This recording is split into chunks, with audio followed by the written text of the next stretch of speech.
Take yourself off mute. There. There you go.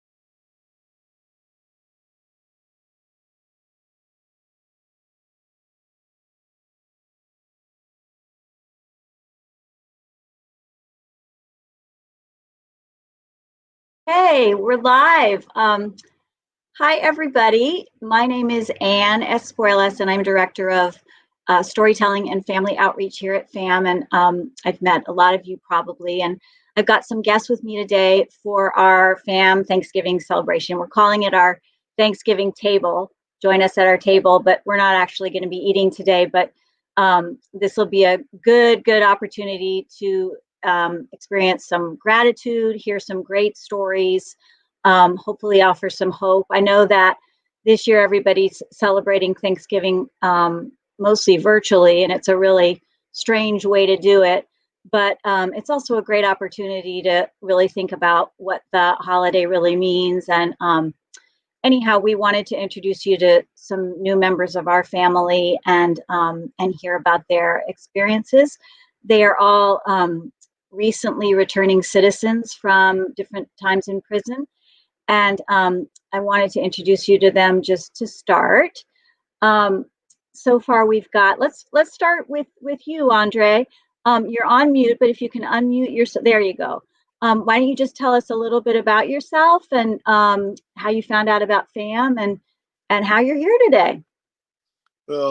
Thank you, Anne, very much, and family for the opportunity. My name is Andre Zamora. I served 24 years of incarceration off of a life sentence. Up until last year, I was immediately released off the First Step Act. I found out about FAMM when I first entered a prison facility in 1997 down in Coleman, Florida. I was actually incarcerated, went to trial in 1995. First time offender under conspiracy and received a life sentence. And during the course of my time, I was thankful for an organization like FAMM because they were very helpful, enlightening, and supportive. And I, thank God because I got the opportunity to actually meet the wonderful individuals that cared about us, fought for us, and were very compassionate, and showed us a lot of love that kept hope alive while I was incarcerated. Let me ask you a question, Andre. So some people probably know that way back in the early years of FAMM, up until, I don't know, not that long ago, we used to send these actual paper newsletters called FAMMgrams. Did you ever get the FAMMgrams in prison? Yes, ma'am. And that's what I was introduced to you all back when Julia Stewart was the president. And it was very, very enlightening because again, you catch a life sentence, never been incarcerated, don't understand what's going on, the war on drugs, as they say. And when you come into a facility and then guys have this program from you all, the FAMMgram, and you saw the different families and where you visited, interviewed like myself, let us know that we had what was going on fighting for you. Yeah, I feel like you're a part of FAMM's history because you were back in prison back in those days. And so you got a life sentence for a drug conspiracy.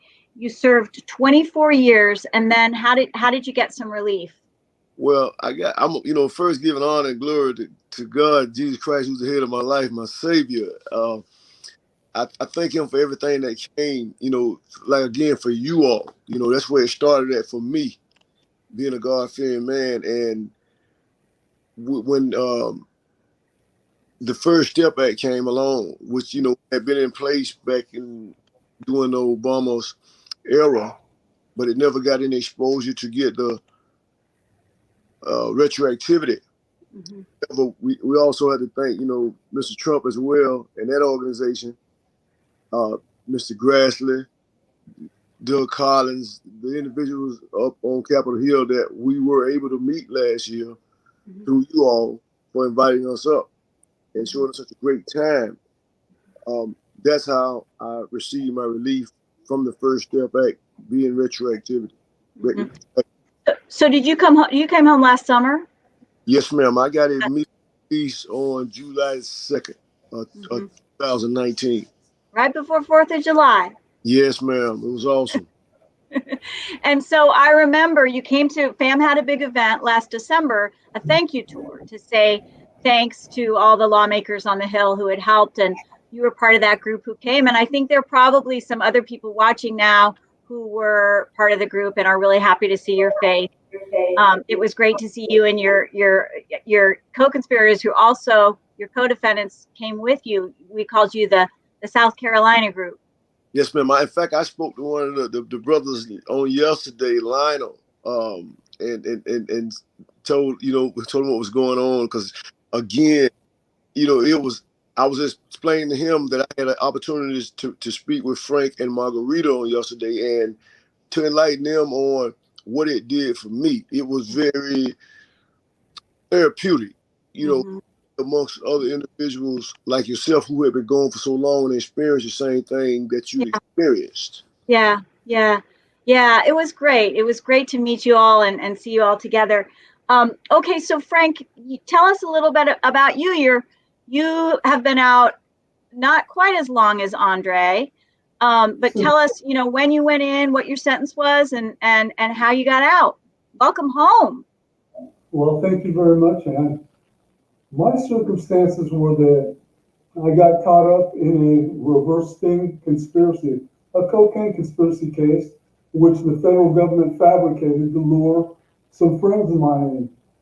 My part landed me in prison for life. I had a life sentence, and I just got out. I got home in August because, thanks to FAMM and Debbie Campbell of FAMM, I got very sick. I got cancer while I was in prison, and the prognosis is that I only have like 18 months left to live or something. But consequently, Debbie Campbell spoke to me, and FAMM found a lawyer for me, and we put together a 3582 motion for modification of sentence Mm-hmm.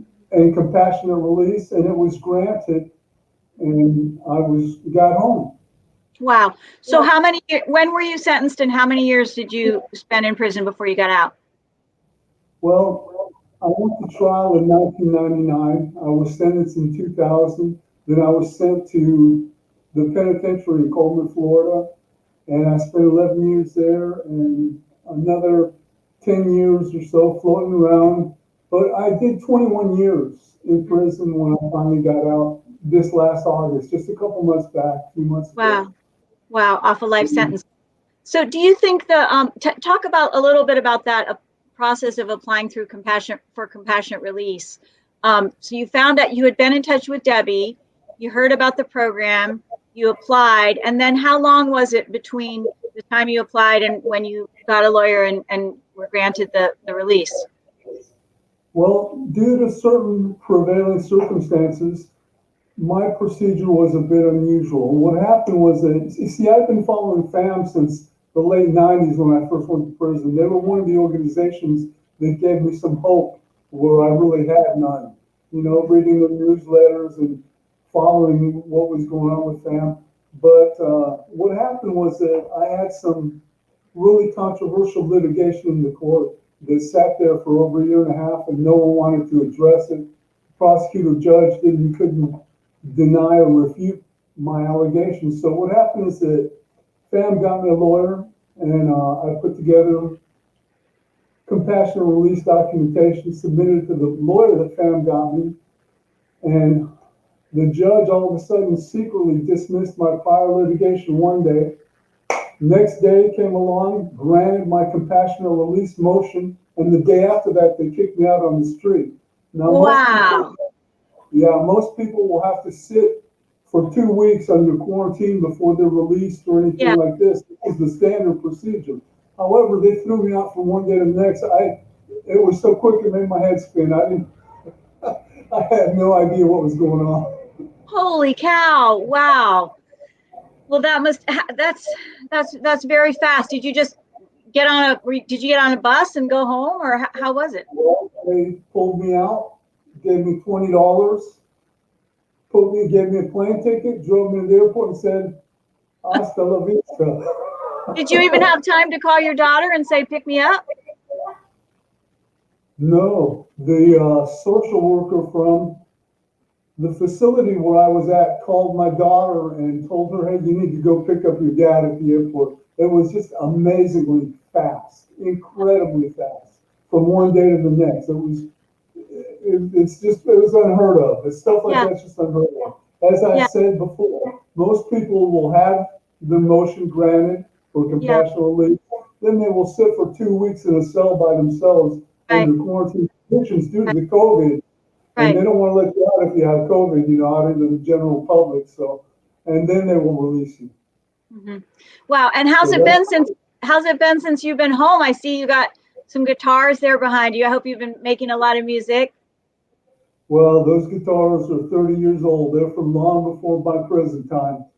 And how has it been? It has been a few months now, so I'm still kind of overwhelmed after 21 years coming home. And I'm overwhelmed, but I'm happy. I get to spend time with my daughter now, my grandson. And if ever we can see, there's my new little best friend back there asleep on the couch. His name's Marley, and we hang around together a lot. That cat looks pretty lazy to me. Well, he's on a full stomach right now. I fed him, and he just conks out after that. That's great. Okay, Andre, I want to know a little bit how it's been for you being home. Where are you living? You've got a little more time to get adjusted, more than a year now. But if you could talk about, where you're living. I know you have a job. If you could talk a little bit about how you got that job, and you hit the ground running. I know that. So let's hear about that. Well, actually, I work at a place, China Juicy fiberglass plant. I was already had it set up when I came to see you all, and I had an interview in December. I started December 18th, and I've been running ever since. I'm living in Columbia, South Carolina, with my mom / my friend as well from time to time. It's been great. I've worked. In fact, I worked overtime last night, so I've had the opportunity to get my credit up, whatnot. Try to get myself acclimated back into society. Yeah. My mom who was there with me the whole years that supported me, encouraged me, the God-fearing woman as well. Encouraged me to just stay looking to the hills in which my help cometh, and it was great. I've been home. I've had a lot of love, joy, just time to myself. Yeah. Opportunity to just think. And again, like I said, what you all did was great. The timing was great. It actually changed a whole lot for me, because when you come home, you've been incarcerated for the last 24 years, and you're around a different group of guys every day, all day. You see the same thing. However, at the same time, like Frank, I kept my mind focused on returning to society. I felt that I would one day, because I felt that I was wrongfully incarcerated. Due to conspiracy law, as he said. Just thank God again for the opportunity and a supporting mom, that just she never gave up on me. She knew the situation, And it, you know, I thank God for her because I almost lost her in '86. Heart failure. But you know, again, I always have to give the praise, honor, glory be to God because he's such a wonderful individual, man, and just gave me hope and faith. Again, like I said, immediately when I entered prison ground, I was introduced to a FAMM.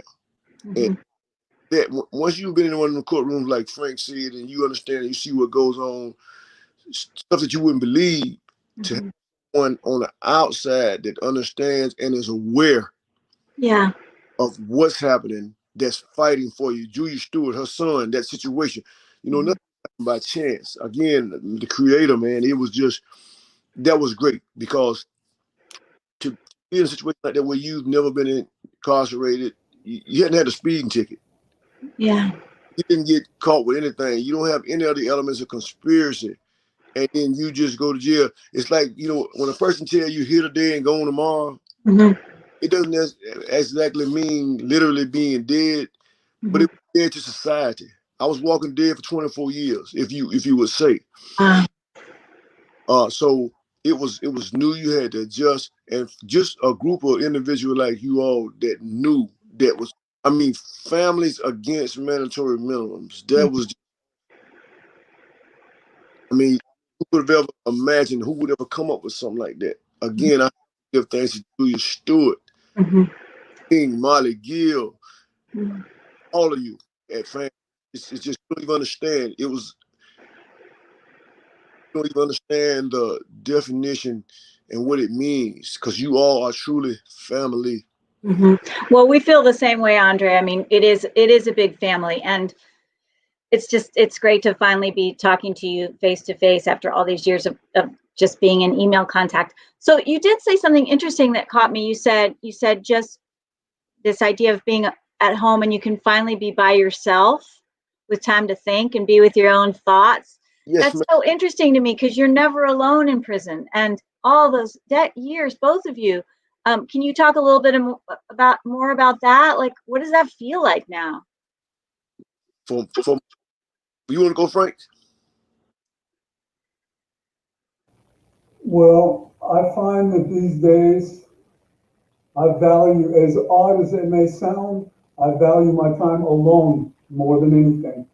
I don't know if there's something wrong with me, if I'm just adjusting, but I'd rather just be alone than anything, more than anything else. I don't like being surrounded by people anymore. I don't, you know, it's like Andrea said, the alone time. And there's something that he said also that really hit home with me, and that was spending all those years knowing that you have a life sentence.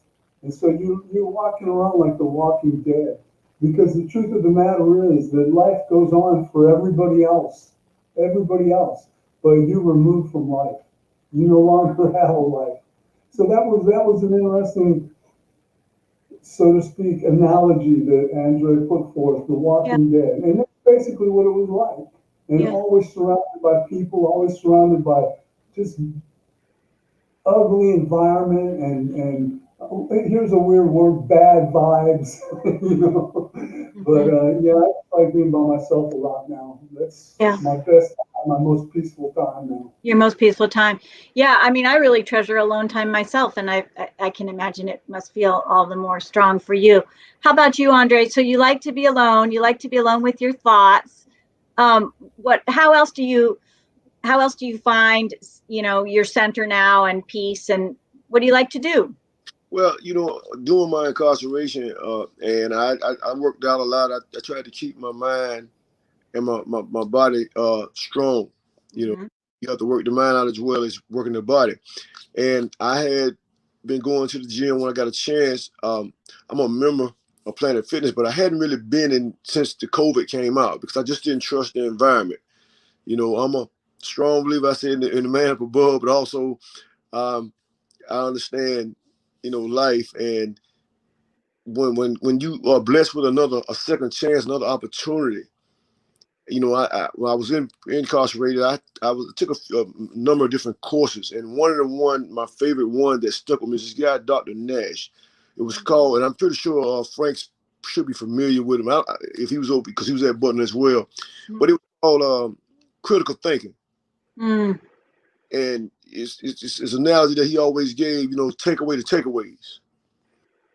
So you ask yourself, when I see things, out of all my 24 years, I learned patience. And yeah, I bet. See something like COVID come along, and we're faced with something that we never would have even imagined that we would be faced with. You saw it in China when they were wearing masks back in the days, and so I'm aware.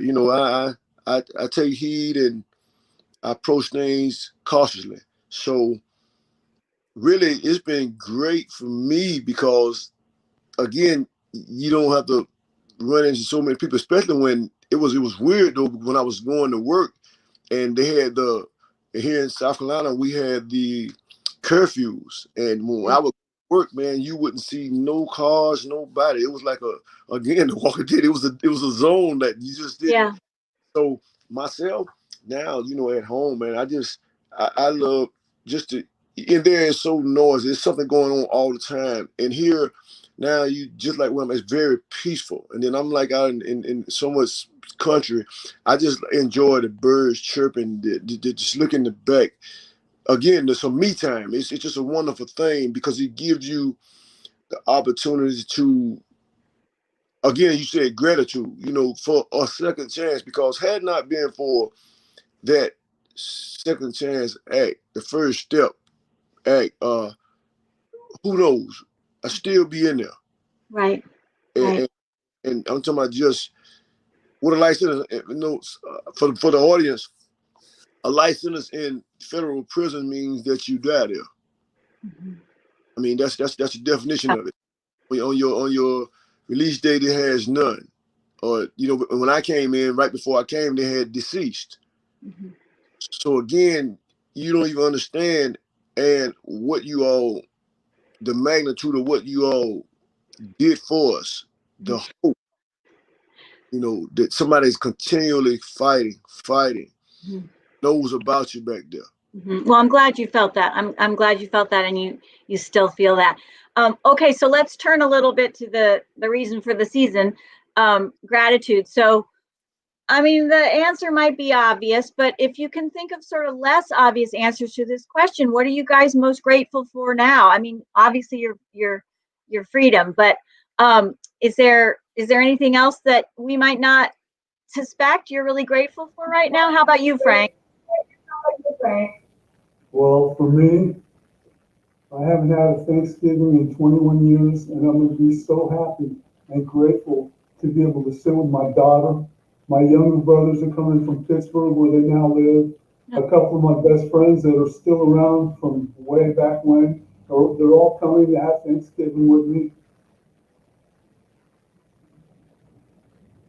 And that may not seem like a lot to most people, but to me, it is an awful lot. And I'm just grateful to be able to be home with my family and have a good meal. Yeah. Good. Nice Thanksgiving meal. That sounds like a lot. It's a lot. It doesn't sound much, but it's a lot. Yeah. So what are the plans? Is somebody cooking? Are you cooking? Is your daughter cooking? Well, I haven't cooked in so long that I think I better stay away from the kitchen. I don't remember how to cook except for scrambled eggs. So my I like daughter scrambled eggs. So my daughter and kind of a girlfriend that I have who's known me for many, many years, they're going to get together and cook the meal, and we're just all going to hang out and eat and just enjoy it. That's so nice. It sounds perfect. I wouldn't change a thing. It sounds great. How about you, Andre? Well, you already, I think you're going to be working that day, right? This is how dedicated you are. You describe your Thanksgiving. Well, I work Wednesday, days on days, 30 days nights, and right now I'm on night. So I will get off Thursday morning. I'm going to rest today, and I will go to work that night. However, I was supposed to do a deep fried turkey. Yum. I had a friend of mine, like a brother, man, that, like Frank said, that still, people that was loyal, that were true friends with their family. Then they, last year he did one for me. Mm-hmm. I did the macaroni. As he Frank said, my girlfriend, who I brought to DC with me, and my mom, we sat together last year and I cooked the macaroni. We all participated in, and they couldn't believe. When I tell you an awesome feeling, man, I cannot describe. I can't be thankful enough. It was just wonderful. We just us three. We spent time together that day, man. I watched football. Later we slept. We had more food than we ate days, and then we had to get rid of the rest. So I'm supposed to, I guess when I'm home, I'm supposed to do the macaroni again. We're not doing a lot of family. I'm not even sure my mom is going to come up because, again, of the COVID, we just, because my friend, she's supposed to have her aunt and a friend over. And again, just cautious. My mom, like I said, almost lost her in '86 due to heart. And, she's very diligent about her health. She was a registered nurse back in the days, and I learned a lot from her. So it helped me while I was incarcerated on issues of taking care of myself. So we just cautious. There'll be, again, there will be many, many more years. There will. When the environment is healthy. There will. That's so true. That's so true. Well, I think we may have, let's see. We got another guest joining us, but I don't think she's here quite yet. I wanted to ask you guys both, because, we're still working and everything. Can you talk about some people, one maybe person you left behind who you still thinking about and, really want to help? Yes, ma'am. I mean, I'd like to go. I have a brother, Tremaine Graham, and he was my cellmate when I left. In touch. I'm fighting hard with, a friend of ours that came, Tanisha, Miss Ann, that came up there with us. She works. She works hands-on with the Trump organization and Amy Povic and the clemency thing. And just due to the fact of the COVID, they hadn't really been able to operate. However, he had a license. He just got it off. He's down to, they gave him 30. He's been down like 16. He's a God-fearing man, my brother, man, that supported me. And I pray, he's just one, it's many, but he's one that I fight for every day because he, was very, very helpful and supportive in my times of my last year, my worst year. I stressed real bad. Thank God, man, for him that, helped me through. Yeah. And in fact, I went and visited his mom on Mother's Day last year and took her a dozen of roses. Aww. My mom and I rode down and made sure that, she knew that somebody, and to give her hope, as we said, that she could feed off of what had happened to myself and my mom. That's a beautiful thing to do. Okay, Frank, how about you? Who you're thinking who you left behind? Well, there's a couple of really decent people I met, really classy people I met, but one person in particular stands out. His name is Francisco Suarez, and we met up in the early 2000s when we spent time in the federal penitentiary of Coleman, Florida together for many, many years. And he was a person that I got together with, and he and I from day one were studying law together. We studied commercial law, we studied admiralty, we studied criminal law, we studied civil law, and became very, very adept at all these bodies of law. And this person is a classy, very decent person, and he has a life sentence also. And he's still sitting in prison right now. And I'm getting ready to try and do some paperwork and help him, because now I have the facility here where I have a state-of-the-art computer system. I can sit down and work, and I have all my law books and everything I need. But I think about him because he helped me out a lot during those years. And we spent a lot of time together during all those years. So this is one individual who I don't, under no circumstances, believe he should be sitting in prison for the rest of his life. None of us were killers, rapers, robbers, or anything like that. We're just the conspiracy law and the war on drugs took us away. Yeah. That's what did it. Yeah. And the sad thing is that in most cases, these reverse spin conspiracy cases and everything were actually, this may seem hard to believe, but they're motivated by what the government could come in and seize from people and assets and property. Mm-hmm. So in order for them to accommodate this type of action, they have to make sure that they put this guy away for a long time. And I think that's what happens to a lot of people. That's the main motivation.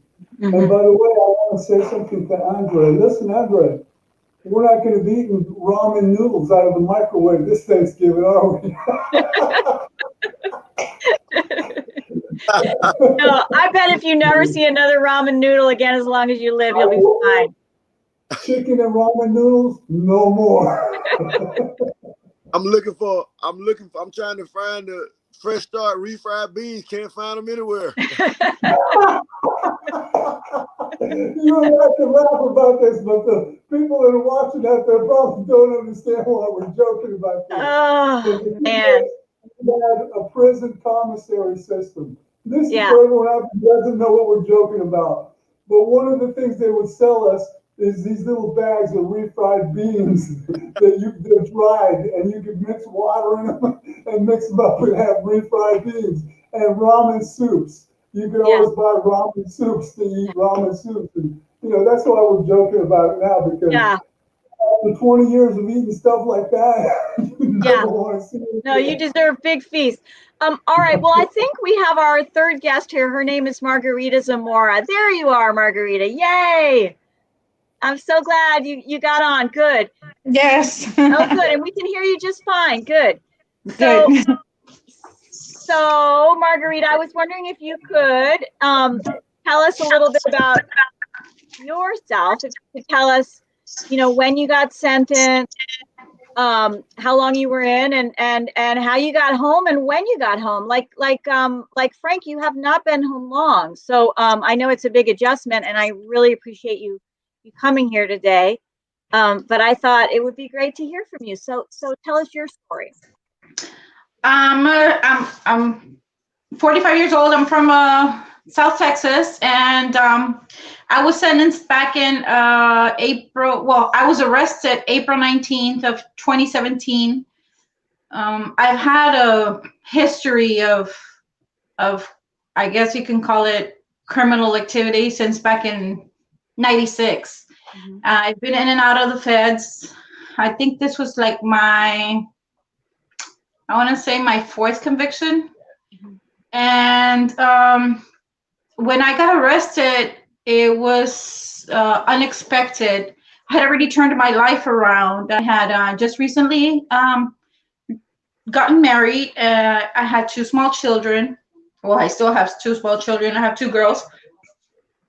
And the feds waited for me to come outside of the apartment, and they arrested me for conspiracy. It was a conspiracy to possess with intent to distribute meth.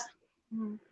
My sister had gotten caught back in 2014, and it took her 3 years to start turning people in, and I was one of them that she snitched on us. Mm-hmm.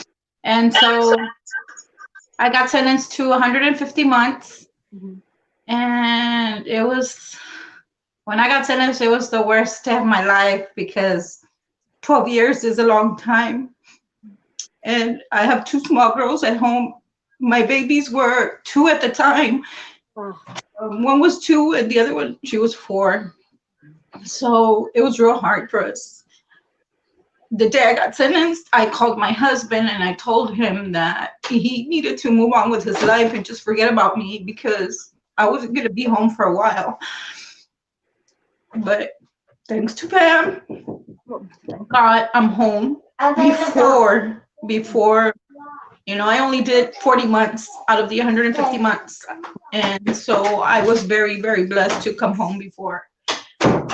And I've been, I'm still adjusting to being a mom again, especially now with the girls being home for school. It's all on the laptop, iPad. So I'm not really all into that technology stuff, but I'm trying. And I'm just taking it day by day, Yeah. trying to move on with my life and try to get back to where I was back in 2017 when I thought my life was just perfect. I thought my life was going just great. We had so many plans, and because of me being arrested, the money we had saved, my husband had invested it in an attorney, and so it just brought us downhill. But now we're still together, thank God. My husband's still home with me, and he waited, and he said he was going to wait for me with the girls, and so we're here. We're just trying to move on. Well, so can you talk a little bit about how you got some relief? What was you applied for compassionate release, right? Yes, okay, when the COVID hit, the first time FAMM, I had already applied, I had registered, I guess, for the newsletters, and I got that email from FAMM saying that they were going to be helping people, and for us to submit, it was telling us the steps to follow first, and then register with the FAMM, the compassion release. And I spoke to my sister, and my sister was the one who did it online on the outside, and me at home over there in prison. Wow. I had sent a letter to the warden, and he denied me the compassion release, saying that my medical conditions, that nothing on there showed that I was eligible for compassion release. Mm-hmm. And so I really, to be honest, I really didn't have too much hope, or I guess faith or whatever, that FAMM was going to help me, because I would hear other girls saying that they've been there a long time and they couldn't get compassion release, and that, they were having a hard time. So and since I had an extensive record, what were my chances of me going home? For me not even to think that I was going to go home, for me not to put on my face. So my husband hired me an attorney from New Mexico, and he put in the paperwork also for the compassion release. And he went straight to the warden and told him if anything were to happen to me, that, that was just something to sue them. I wrote to the judge twice asking for compassion release, and also she denied me. So I was really losing hope. So then when a public defender contacted me saying that FAMM had notified them, I'm like, a public defender? Like, really? Like, public defenders don't help us. They just, and so I was losing hope everywhere. Yeah. And I started praying, and I'm like, well, FAMM's my last chance. If I get denied this, then I'm not going home, and I'm going to be here till 2029. Mm. And so when I was there, and I did this, I think my sister registered me in May. Mm-hmm. And in June, the attorney contacted me. Christopher Jenkins contacted me, and then in July, they just called me out of the blue and told me I was going home, and I was in shock. I was crying. I was happy. I was just like, my husband, nobody believed me. They thought I was playing, that I was coming home, and it was a big blessing, a humongous blessing. Yeah. I'm so happy for you. So how old are your kids now? Beatriz, she's 6, and Jadine is 8. Hi, you guys. And so how old would they be if you didn't get this relief in 2029? How old would they be? God, they would have been Beatriz. Yeah, they would have been already adults. I mean, their childhood. Yeah, I would have met, and that's I would always think about that when I was there. I'm like, oh my God, till 2029, like my girls are gonna be so big, I'm gonna miss out. They're not gonna know me when I come home. I'm not gonna have control. I was just always thinking about what I was missing out on. Yeah. So. Wow. Well, I'm so welcome home. I'm so happy for you. So I want to tell everybody before I forget if people who are watching, how to get in touch with FAMM. First of all, you can text the word chances, like second chances. These guys got second chances, to 21333. So text chances to 21333. And then I also want to talk today. We are having a national call-in day, and the three of you can do this too. And everybody who's listening, we need to flood the phone lines of our the Department of Justice if you have a loved one in federal prison, or your state governors if you have a loved one in a state prison. And there are instructions about how to do this on our on the FAMM, the Facebook page, and in our Families in Action group.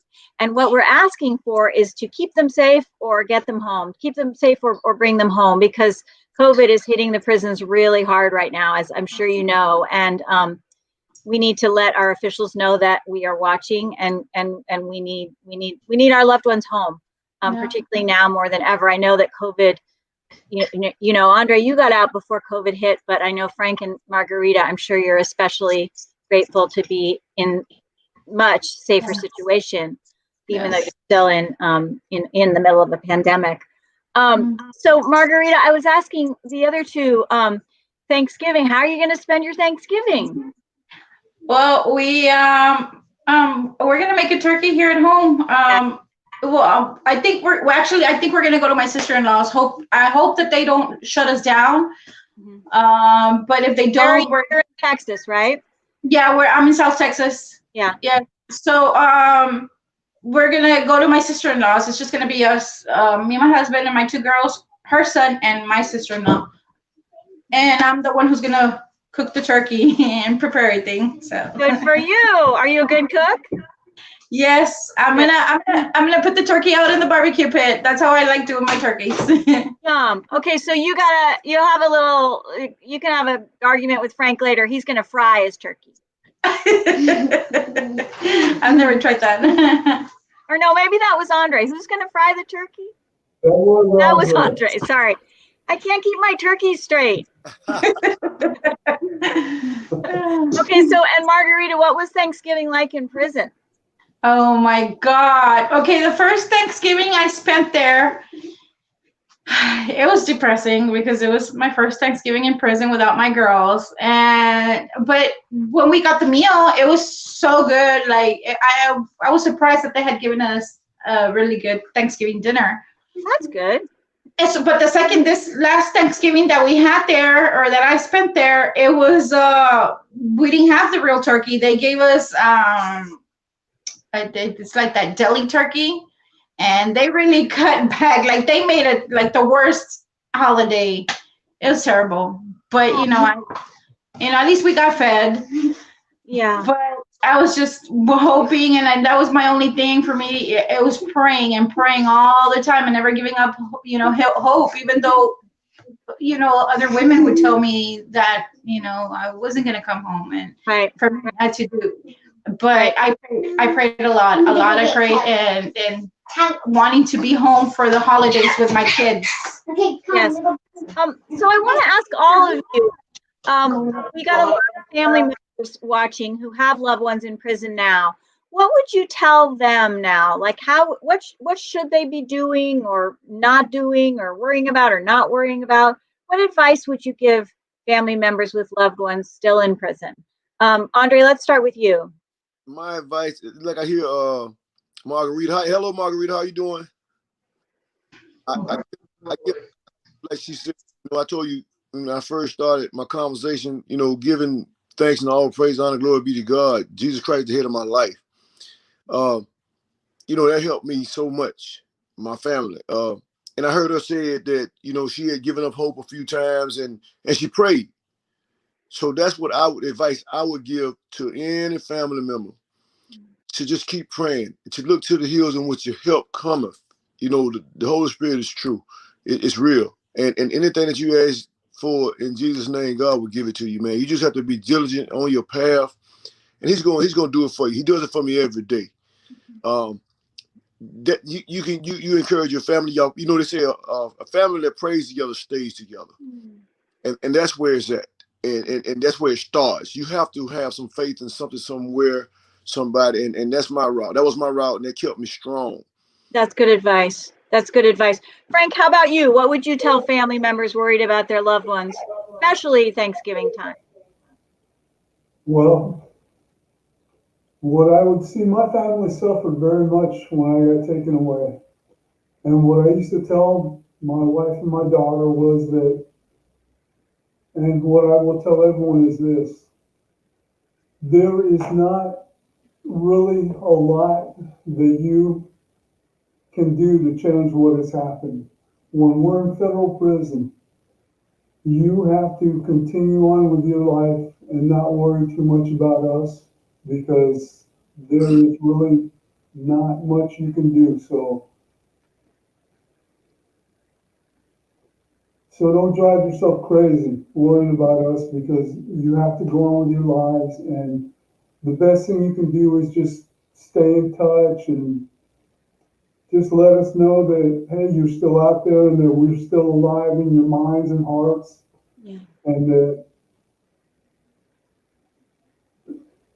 that's a hard question, but I would tell family members simply to understand the fact that most of us that have a lot of time understand that you all have to go on with your lives and that our lives have been taken away, so that it is not useful for you to suffer on our behalf anymore, and to just stay in touch with us and just let us know that you remember us and love us and support us in any way possible. But there's not a whole lot more that you can do other than that.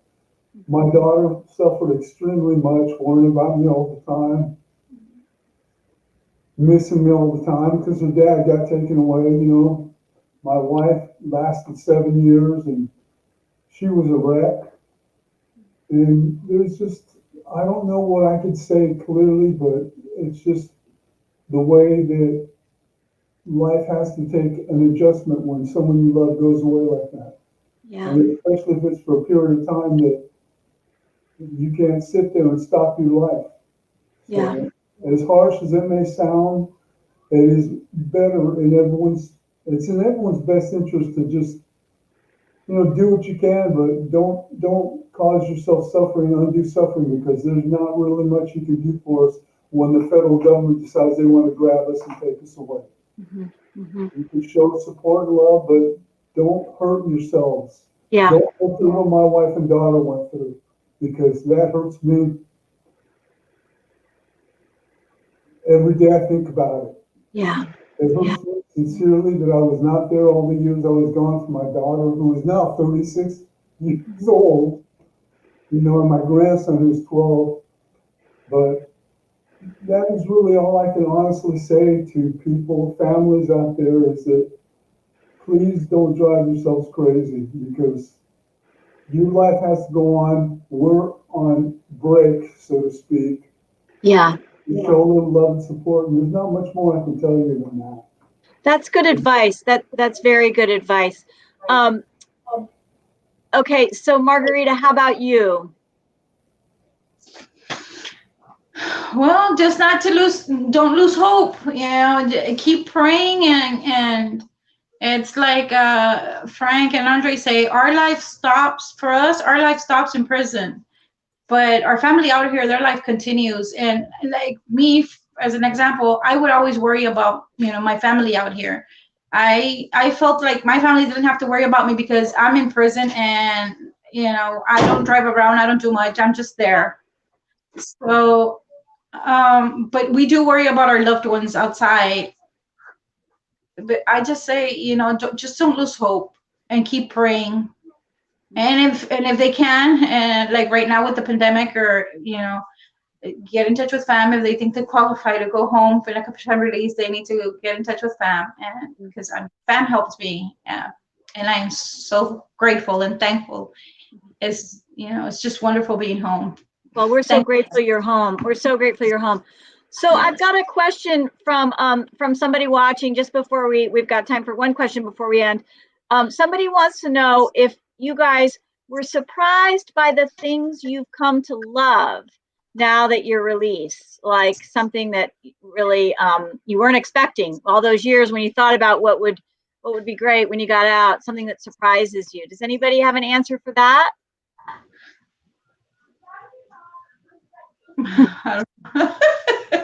No surprises. No surprises. Marley over here. The cat. You never thought you'd love a cat. How about not stand up for 4 o'clock? What's that? Not having to stand up for the 4 o'clock count. Yes. The other night, it Oh was 10 my o'clock at night, and I God. was standing by the bed waiting for him to come around and count me. 4 o'clock in the morning. Yeah. Man.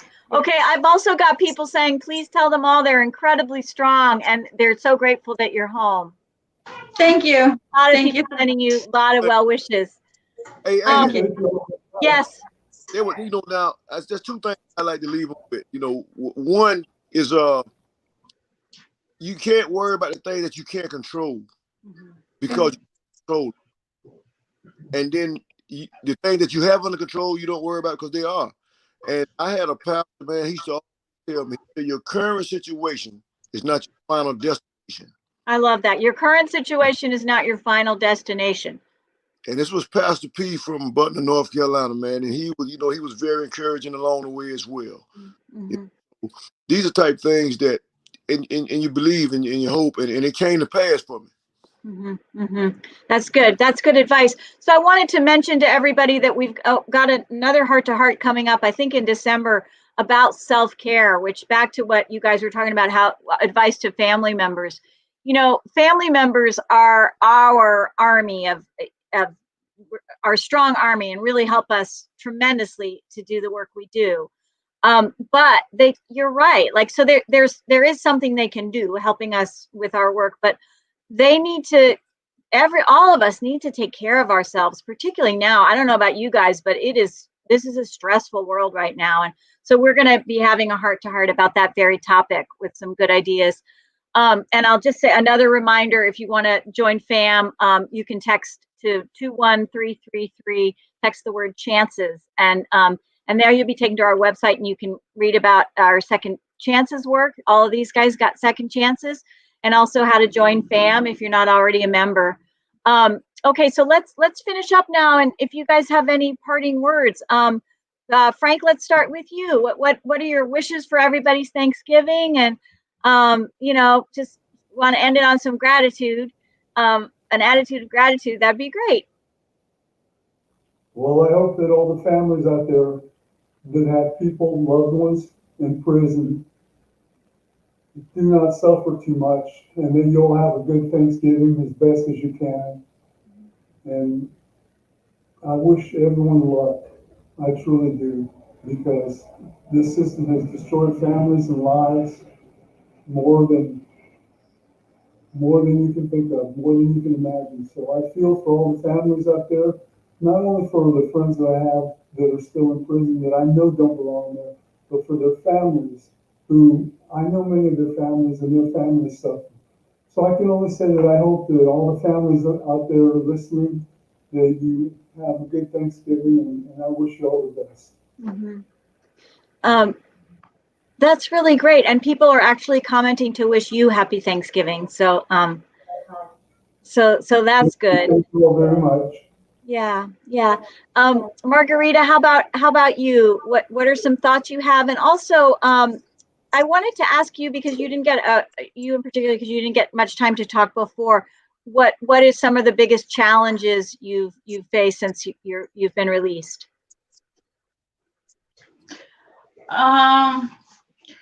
My biggest challenges. Well, it's just right now with like I said, with the girls being home and doing the school. Yeah. Trying to, it's me learning everything all over again, and I think that's about it. I mean, I really don't. I mean, I've only been out for going on. I think going on 4 months already. So. Wow. Yeah, it's sad right now, just getting adjusted to them being here at home and doing the school from their laptops. Yeah. And of course, COVID, that I keep forgetting it. Every time I go to the store, I keep forgetting to take the mask with me. This is, all new. But yeah, I think that's about it. It's a big adjustment. And do you have any closing thoughts about Thanksgiving, or some gratitude to express, or wishes for other people? I just, wish everyone a safe Thanksgiving, and wear your masks, use hand sanitizers, because right now COVID is terrible out there. And I just want to say, fam, you know, I love you guys. You saved me, saved my life. I mean, it's just good to be home. Well, we are so grateful you are home, Margarita. I'm so glad to see. Those are happy tears. Those are happy tears. Yeah, yeah. Andre, how about you? I want to wish everyone a happy Thanksgiving. At the same time, and to me, every day is Thanksgiving. So give thanks. You know, tomorrow's not promised. You know, this is my thing. Anytime you wake up in the morning on top of the dirt and the dirt is not on top, then you're already winning. The Bible says a living dog is better than a dead lion. Because if you're living, you got say that again. A living dog is better than a dead lion? a dead lion. Uh-huh. Because you living, you got an opportunity, you got a chance. So enjoy life. You know, many are called, but on the field chosen. So God give us opportunity to enjoy what we have. He'll take care of you. Look, I'm gonna always leave you with this. Look to the hills in which your help cometh. Prayer, even prayer of a righteous man availeth much. Margarita said it, pray. And I guarantee you, it's not one door open that won't open that he can't open. He opens doors that you can't close, and he closes the door that you can't open. That's beautiful. Thank you, Andre. Thank you. And I also want to ask you guys, can you just think of one thing that family members could do today, let's give them plenty of time, a week from now, on Thanksgiving, that they can do to fight for reform or fight for their loved one? What could they do? I feel like contact our congressman. Yeah, and we have really clear directions about how to do that on our website. If people go to our FAMM.org, it's a super easy thing to do. It's not complicated at all. So contact your lawmaker, and what should they say? After I spoke with, and after speaking with Chuck Grassley, and Doug Collins, when the question was asked, Chuck, what gave you the change of heart? Because for the ones of you who knew Chuck Grassley is, he was in the Reagan's in his regime and whatnot, and he was hard on crime. But again, there's a God up above, and he understood. He said, when you make a mistake or when something doesn't work, there comes a time for change.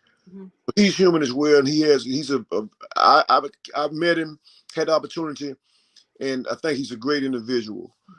They understand, and they came together and made the change for us. He was a big factor in the law being changed. His influence. So contact your lawmaker. Don't be afraid. Every voice counts. Okay, Frank, how about you? One thing that people can do on Thanksgiving for their loved one or for reform. Well, it is my profound opinion that the American people need to learn more about law instead of walking around knowing what's going on, because the federal government is far overreaching beyond their authority to do the things they're doing. So the people need to understand what their constitutional rights are, learn about law, and then go in and protest and talk to your congresspeople when you can form an informed opinion in an informed protest about what is happening. Great advice. Great advice. So Thanksgiving Day, go to the FAMM website. You can read a lot. You can get smarter about reform. One thing. Oh, Margarita left. I think we lost Margarita. But actually, our time is up. So that is a great note to end on. I just want to thank you and say what an honor it is to talk to you guys. Spend this hour with us. I'm extremely grateful for you. You taught me a lot. You showed me a lot, and I'm sure our viewers did too. So happy Thanksgiving. I hope it's a great day. Andre, promise me you're not going to work too hard. Andre was up at, he didn't stop work till 7 a.m. this morning. So after this, go take a nap, okay? Yes, ma'am. I had to go back at 7 this afternoon. All right. Well, we're so grateful to you. Thank you for joining, and thank everybody for watching. It's a great show. Happy Thanksgiving. Having us. Thank you. Thank you.